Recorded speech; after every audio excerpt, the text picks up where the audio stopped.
It's working now. Are we live on Facebook?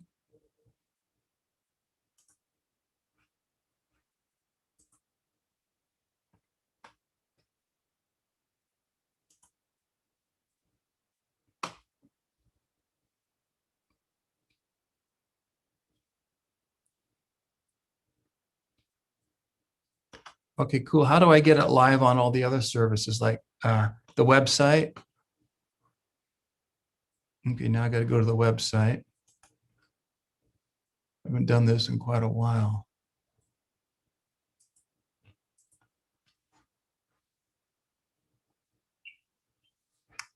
Okay.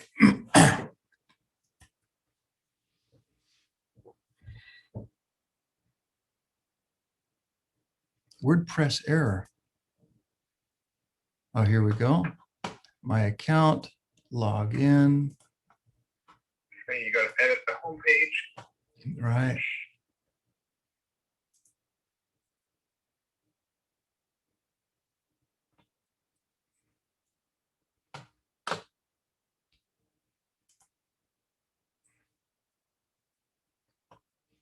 Okay, so I'm going to go do edit with Elementor.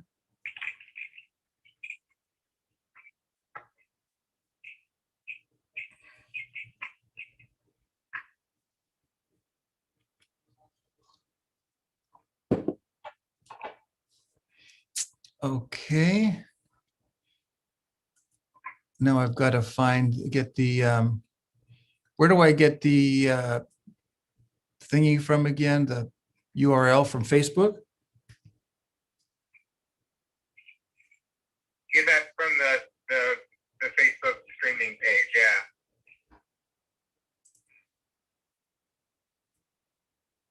Artinian Gems.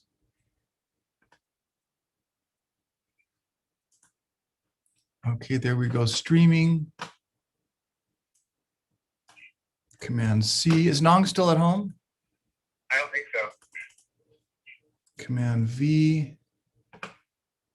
Okay, it's streaming live.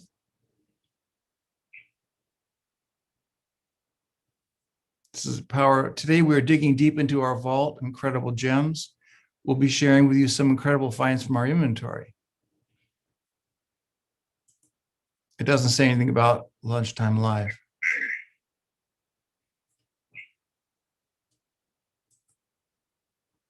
All right, so I have to go out of Facebook or else I'm going to end up with feedback, right?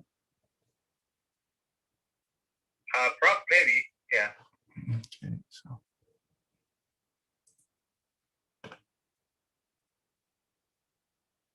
Zoom thing. And so if I wanted to open up my video, I can open up my video. I can see myself there, but you won't be able to see it on Facebook or on. Who did this for you last time? What's that? Who did this for you last time? Oh, I did it with Nicole and Stephanie. Okay, so this is your first time doing it on your own? Yeah. Okay, it sounds like you got it though. And then if I want to share this to some other platforms, are we also on YouTube? Checking. Yes, we are. Cool. Very. And if I spotlight myself, I would say add spotlight or replace spotlight. Okay, then it's me. Then I'm talking. Mm-hmm. All right. So Michelle, will you be able to field the questions for me today? You mean online or in there? On Facebook, will you be able to say, hey, David, we've got a question here? Yeah, because Stephanie's not here to do that. Oh, you want me to say it loud enough so everybody hears, or just you? You could say it so it doesn't really matter. You could say it so I can hear it. So you'd come in here, hey, we got a question from Sandra about blah, blah, blah. All right. Thanks, Ben. Okay, Dad, no problem. Okay. Are you going to ask Talk to you questions? later. All right. Good Okay. luck. All right. Bye. Bye.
45-degree. I command myself, command my brain.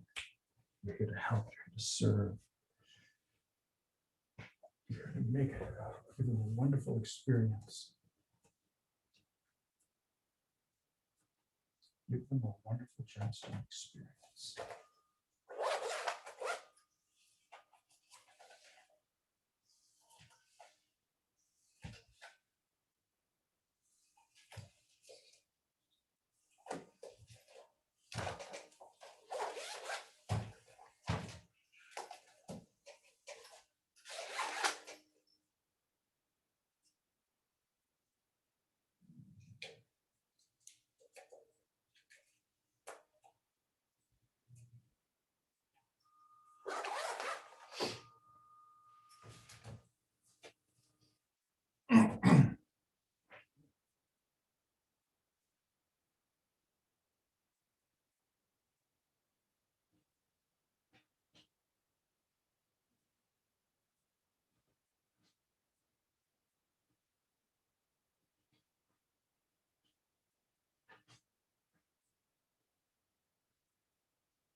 For your pale and the white might be similar, not the same price.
testing.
Are you on, Michelle?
Good morning, gem lovers. This is David Artinian with Artinian Gems. We are just getting ready to launch our Lunchtime Live.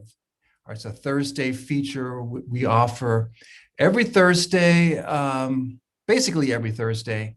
And we pick a gemstone and we talk about it and we discuss all things gemstone. So I'm David Artinian with Artinian Gems, and I'm glad you're with me today. We are here in sunny San Diego. Artinian Gems. We are a wholesale gemstone company, and what we do is we're based here in San Diego, but we have a branch of our company in eastern Thailand, and it is there in eastern Thailand that we have a cutting facility. And our team, we have a team of 3, they're an army of 3, and they are world-class gemstone artists. They have an amazing story, how they started working years ago in sweatshops. They're Thai, my wife is from Thailand, and so they're Thai nationals. And my brother-in-law, his wife and her older brother, they worked in the factories in Bangkok cutting gems. And when they would cut the gems, they were assigned the gems. They got paid by the weight. And so the goal is to get the biggest, bulkiest gem you can. But when you do that, you don't always get the most beautiful gem. So you may have a 5-carat sapphire that really should be only a 3 or a 2. But anyway, we brought them on our team, about 15 years ago. And they have gone from, just a basic native cuts to the most magnificent, beautiful gemstone cutting you can imagine. So that's our team. But I go to Sri Lanka and Cambodia and Burma, parts of Africa, Madagascar, Brazil, or wherever, and I buy the most beautiful rough we can find. Or sometimes I'll buy poorly cut gems. Then we turn everything into a work of art. So what I've done with Thursday Lunchtime Live is it's an opportunity, whether you're just a gem lover or whether you are in the gem and jewelry industry, I'm sharing tips, ways to help you present a gem if you're in the gem industry, or how to buy a gem if you're an end user. So everybody wants to understand, like, you just don't know the value most of the time of these gems. And this week I've picked a really hard topic, and that is how to price a sapphire. Now, this is not a scientific or technical study. This is a general idea to help you as you are shopping or presenting sapphires. So let's get into it. I'm going to highlight the turntable now, and I have a variety of really beautiful sapphires on the turntable. Incidentally, if you are joining us on Facebook or on our YouTube channel, we really would appreciate your participation. Just give us a thumbs up, give us a like, subscribe to us if you're on YouTube, and that will help us and help our algorithm as we develop this program. Also, I'm interested in your comments and questions. So let's get started. Let's look at the turntable. And so what do we have here in front of us? We have 3 sapphires here. I'm going to start though with the blue. And when you're evaluating a blue sapphire, your most valuable color of blue is going to be this. Look at this. That's called royal blue. Now, royal blue is a blue with a very slight violet tint to it. And this is a gem of ancients. This is the gem that kings would wear and queens would wear in their tiaras and their rings.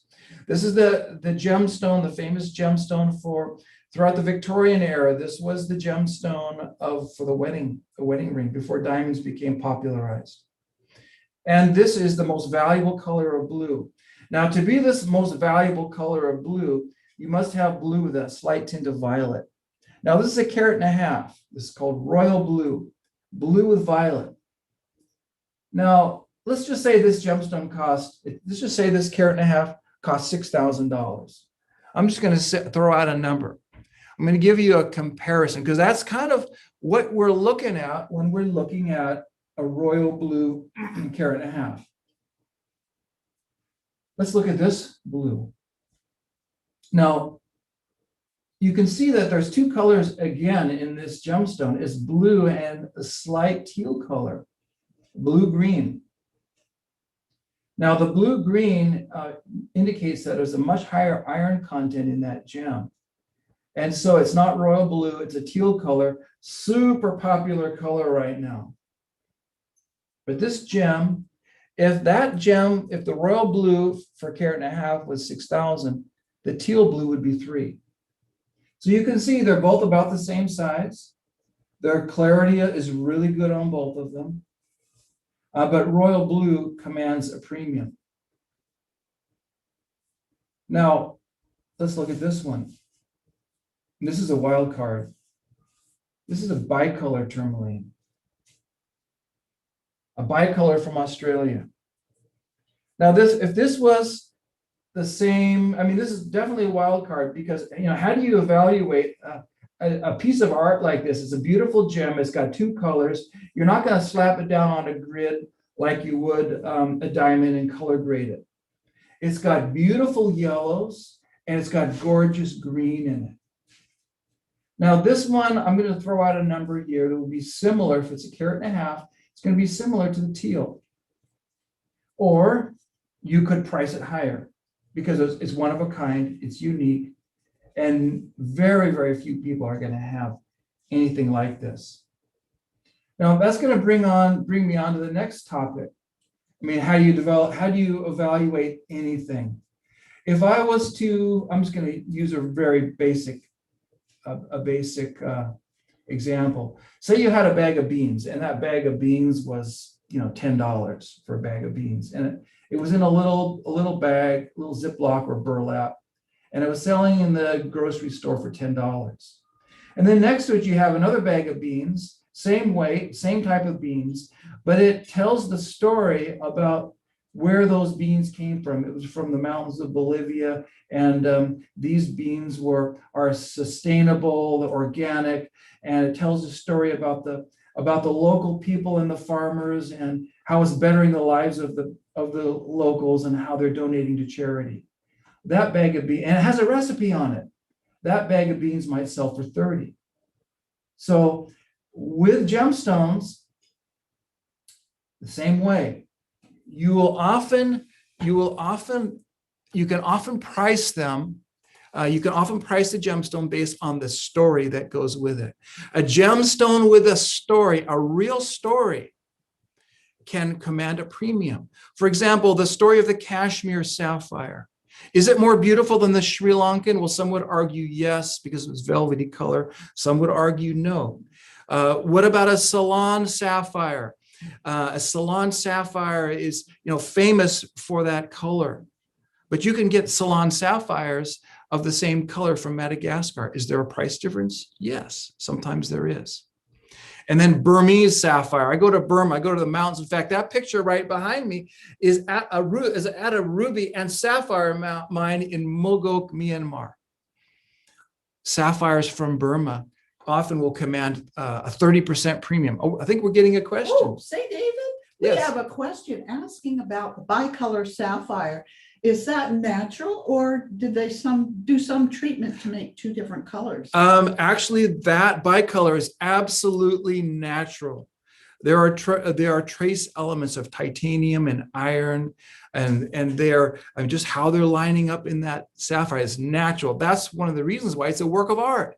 And if you can tell the story behind that sapphire, where it came from, how it was mined, who mined it, is it sustainable? Is it, how were the lives of the cutters and the miners benefited? If you can tell the story, then people become far more intrigued, and it becomes far more interesting, and it will command a higher price. Well, let's go back to the turntable. And Michelle, just let us know if there are any other questions. So back to the turntable. So we looked at 3 gemstones. We looked at a royal blue and a teal, the royal blue commanding double the price, and the teal, and this wild card gem here is, also very interesting. You just got to tell the story about it so people understand what makes it special. Now, I mentioned a little bit about Ceylon sapphire. See this here? This is Ceylon, or it's a cornflower blue. It's kind of a medium blue. In other words, if you were to take this royal blue and pull out some of the saturation, you will get something like this. Now, 1.5 carats again. Now, if the royal blue is 6,000 and the teal blue is 3,000 for the same size, this Ceylon would be about 4. So it's kind of sitting right in between. And people say, well, which is the most valuable? Well, I just told you some pricing, but really it is up to the wearer. This is art. You don't slap this down on a grid and price it out. This is art, it's beauty. You know, why do people buy gemstones? They buy them to make memories. They buy them to create romance. It makes you feel rich, significant, beautiful. It creates legacies. And people have a deep connection to their gemstones with a family and their loved ones. I mean, these gems even get guys out of trouble. So, and it's, you know, a lot of times us guys, we have a hard time figuring out how to show love. A beautiful gemstone from the heart is really a wonderful way to show love. Now, I'm going to show you another color. I'm going to show you this color here. This is a beautiful color. Now, this is a very light color. It's blue still, and some people absolutely love this color. It looks like almost like a blue diamond or something. Very pale, so it's a very light saturation of the Ceylon color. And again, if this is 1.5 carats, if the royal blue is 6,000, the teal blue is 3, the Ceylon is 4, this would be about a 2,000. You can see, but again, it has a lot to do with how it's cut. Like with my brother-in-law and his wife and her older brother, they were trained to cut gems that look like this. Okay, you get that crystal and you got to save the weight because you get paid by the weight.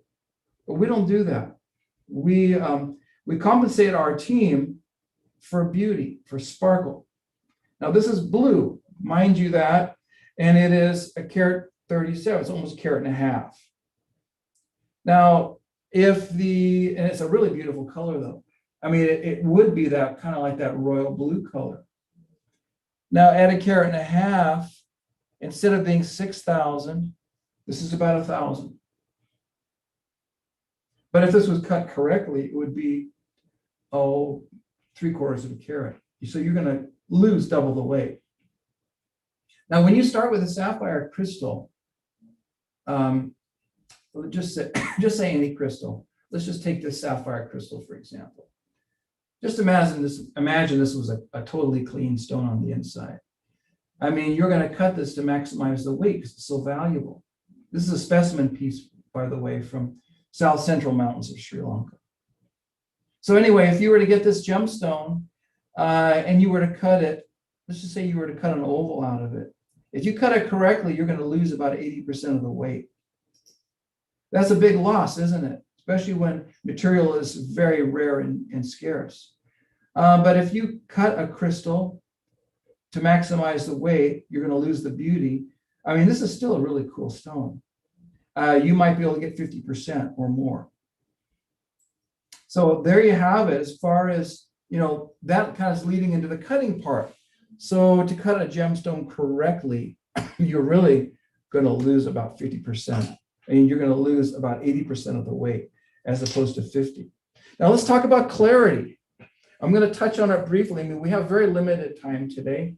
I know it's your lunch hour and so on, but I mean, this is kind of a nice gemstone, kind of really, really beautiful. It's, you know, real sparkly and all.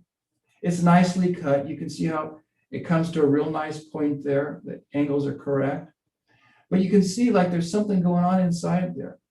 So my trick to look at a gemstone, clarity, first of all, let's just take this one. I take a flashlight. See, here's the end of the flashlight.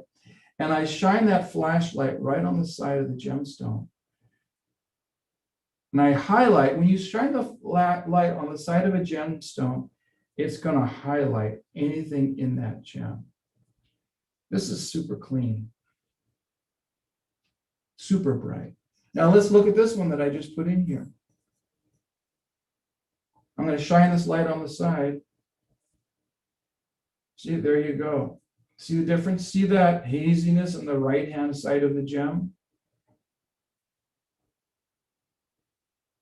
It just shines it up. And there's something else going on there too. In the top corner, you can see that white crystal is illuminated. One of the ways that you can tell if a gem is clean or not is just take a light, shine it on the side. You don't need a 10 power loupe. When I mentioned the mountains of Sri Lanka or wherever, I don't have necessarily the right equipment. Now this one looks totally clean. However, when I shine the light in that bottom right-hand side there, you can see there's a little haziness, which is not necessarily a bad thing. People say, well, is it kind of like worth a lot less? Well, it really depends. Also, it depends on the story about where that gemstone came from and how you present it. If it is definitely, speaking of clarity, okay, let's just highlight me again. Okay, so people talk about AAA, AA, whatever. And there's all these different descriptions on clarity. GIA has a very simple method. I absolutely love their method of clarity grading.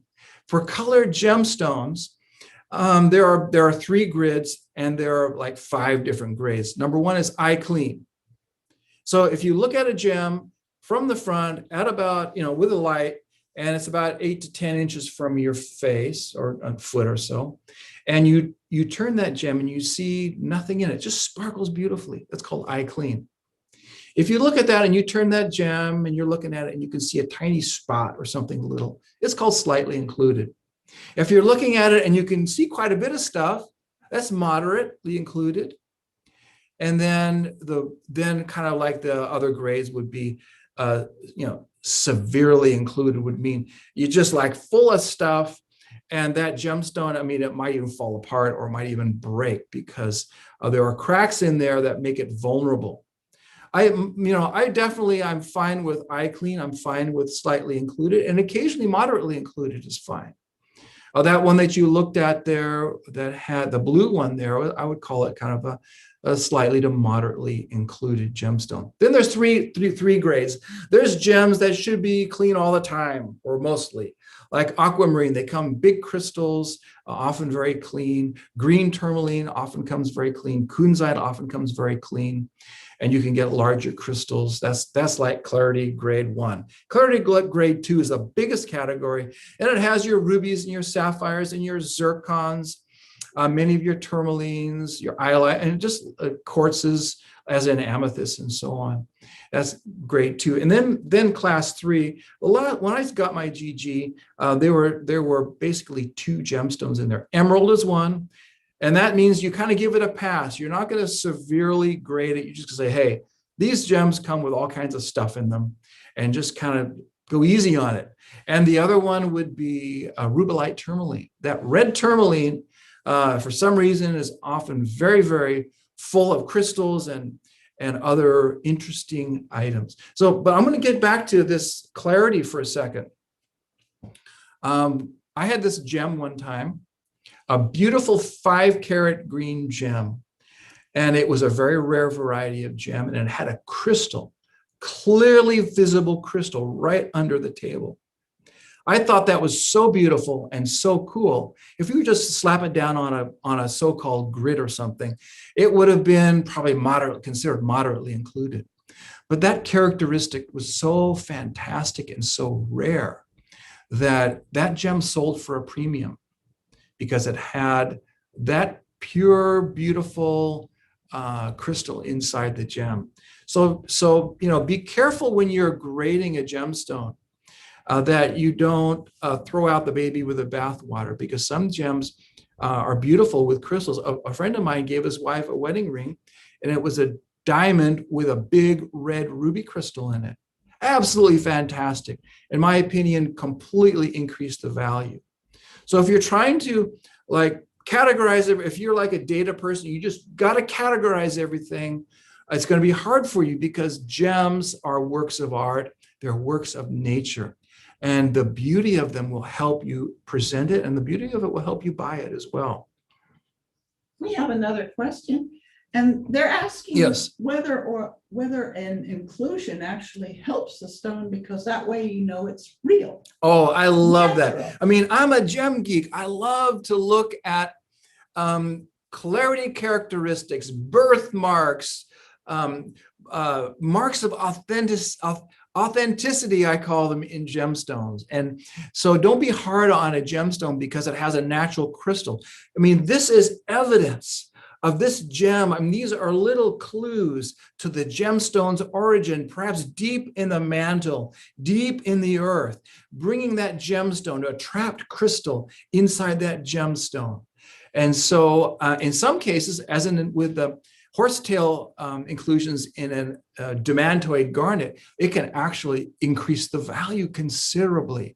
And then there are also gems like quartz with rutile needles and pyrite crystals and other gems with crystals inside that actually become very, very valuable because when they have these interesting shapes inside. Some of them will have a hematite black crystal and the star will come out of all the golden rutile, and it is absolutely beautiful. So let's go back to the turntable. I want to show you a different color. We haven't looked at this color yet. And a lot of people will ask me, okay, what about pink sapphire? So I'm going to show you what's called a hot pink first. You're going to love this. Look at that, a beautiful hot pink sapphire. Now, just say this gemstone costs $3,500, okay? A carat, $3,500. This is a hot pink. Let's just set this one right here. Kind of a lighter pink here. I'm going to show you a lighter pink. Here's a lighter pink, about the same carat weight. The other one's about $3,500. This is about $1,800. So you can see, obviously, in most gemstones, the greater the saturation, the higher the price. So, and that brings me to the three components of color. The three components of color are hue, tone, and saturation.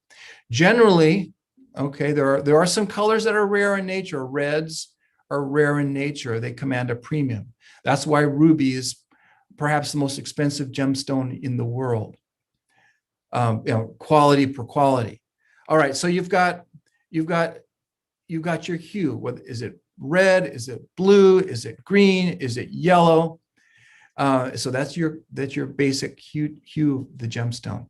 Incidentally, red and pink technically are the same thing. Pink is just a lighter saturation of red. So you got your hue. Then your tone. What does that mean? Well, the tone simply means how much gray is in that gem, how much black is in there. And then you got your saturations, how much color. So your ideal colors, I'm going to just kind of give you a basic outline.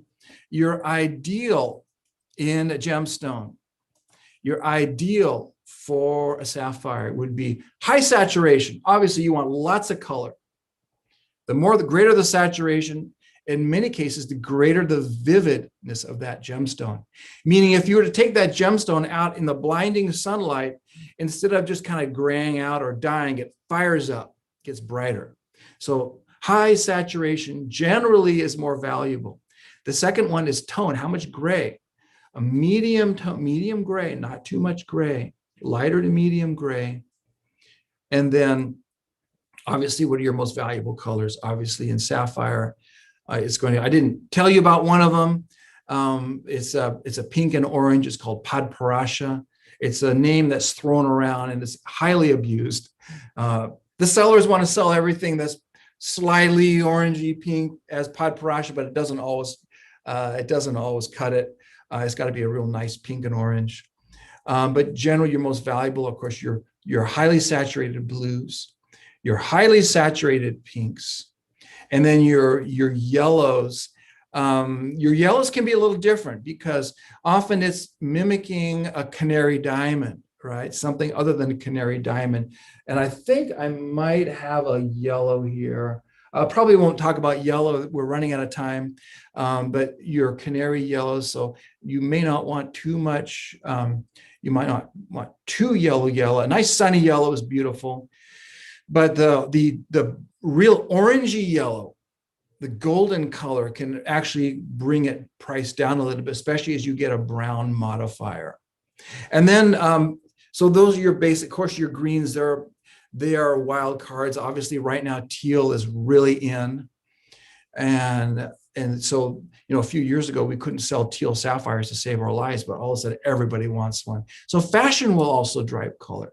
And will drive color, which drives, fashion will drive price. So it's really, when you're dealing with the price of sapphire, there are some basic fundamentals, but it really boils down to what the market demands.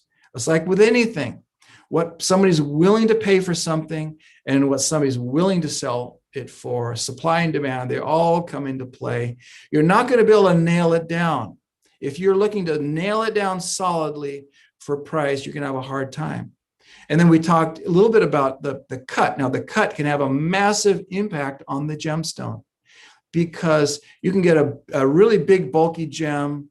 And just because it's 4 carats, you look at the price grid and you say, oh, that 4 carat should be $5,000 per carat. Well, it's poorly cut. Whereas you can get a 2 carat that sparkles and explodes with beauty. And that gemstone really should be the one for $5,000 a carat. That's relatively speaking. So there you have it. There's kind of a rundown on the value of sapphire. Now, if you're interested in more information, feel free to reach out to me. I don't care if you just are interested in information. I'm not going to try to sell you something unless you want to buy something. Now, if you are a gem lover in the general public and you reach out to us, fine. What we'll do is we will direct you to one of our trusted partners in your area where we can send gemstones to the store and you can come and look at them.